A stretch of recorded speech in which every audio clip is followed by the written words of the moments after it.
Hey, GED students. I had a student from Facebook send me this one from one of my very own worksheets. Let's take a look. It's a tricky solving for a missing dimension word problem. Here we're going to be solving for the base of a trapezoid. Let's go ahead and take a look. It says a trapezoid has an area of 24 square inches. Its height is 4 inches and one of its bases is 7 inches. Find the length of the remaining base. Okay guys, so first of all, as soon as I see a shape name and the word area, I am headed on down to the GED formula sheet to bust out my formula. You don't have to have the steps to this per se memorized. What you do need to be able to do is find the appropriate formula on the formula sheet and then use your algebra skills to do the rest. So hitting up the GED formula sheet, and if you don't have one, just Google that and print it. You're going to find that the area of a trapezoid formula says this: A equals 1/2 times the height times the quantity of means open up a grouping. I'm using parentheses here for my grouping of base 1 plus base 2. So the first step for me whenever I'm working with formulas is I just write down the formula. No substitutions, no changes yet. Students who take the time to do this step make less algebra errors. I always tell my students I don't know very many students who are bad at algebra, but I know a lot of you guys who are crappy secretaries. So just write it down, okay? Now we're going to do what's known as substitution. Now when you substitute, you trade out any letters for known values. So it's kind of like solving mysteries. So hit up your word problem and let's see what we know. We know a lot of stuff. We know the area. The area of our trapezoid is 24 square inches. That's a known value, not a mystery. We know something else. We know the height. The height is 4 inches. And finally, we know that one of this trapezoid's bases is 7 inches. And when I know that information, I can just go ahead and plug it into the formula. And you plug it in according to the letter. You know, we use letters to stand in. So like we use A to stand in for area. So I'm going to replace the A in my formula with a 24. Right underneath where I used to have A, I'll write 24 now.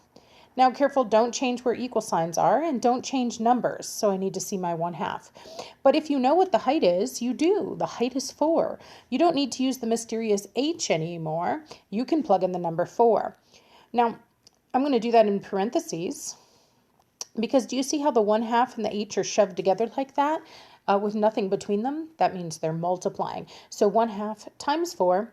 Now I'm going to open up this grouping and be careful that you have base 1 plus base 2 in there. So let's see. I know one of my bases. It's 7 inches. Now you might be asking yourself, is this base 1 or base 2?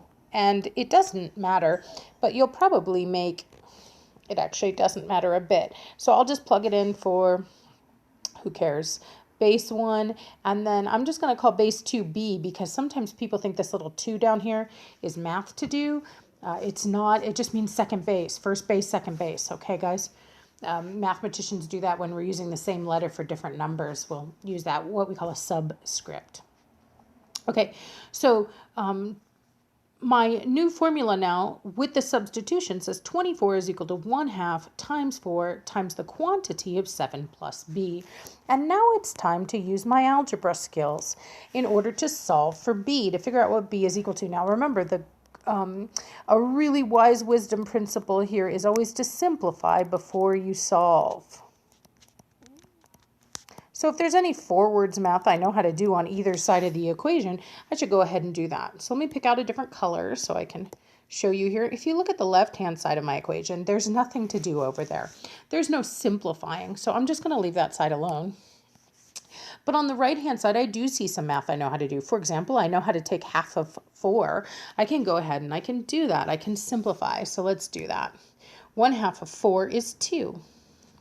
Now, whenever you are working algebra, whether you're in the simplifying mode or the solving mode, whatever you haven't used is going to go ahead and drop down.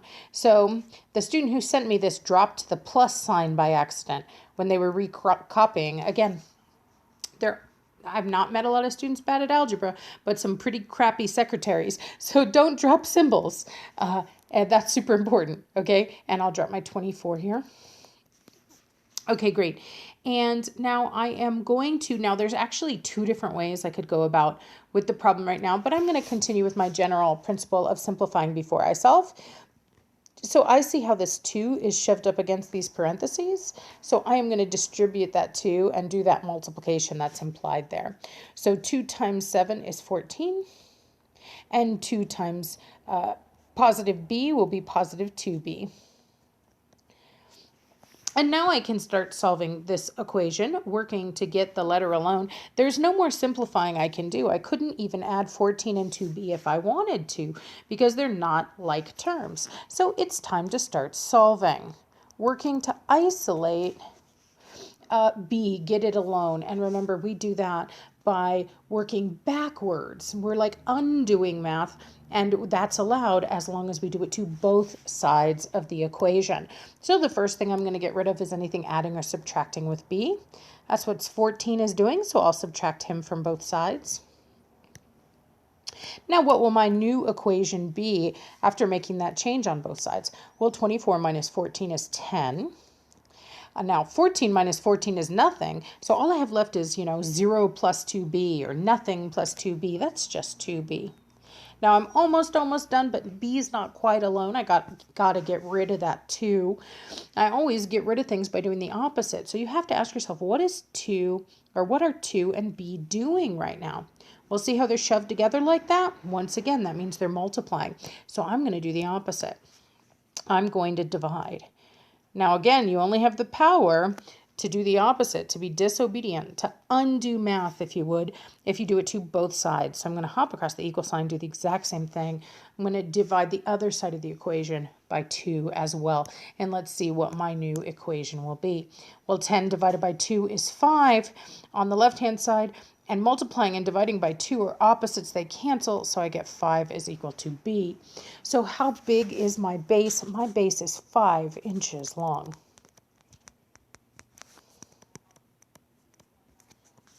Careful, I know area is measured in square units, but a base is not an area. A base is just a line. So it's going to be in plain old linear inches, not square inches. So 5 inches long. All right, no wonder you sent me this. This was a really challenging problem. I can't even believe I put it on the beginning level practice. What was I thinking? All right, I hope it makes sense. If you have any questions about this or any other GED topic, be sure to drop it in the comments and I'll do my best to answer it.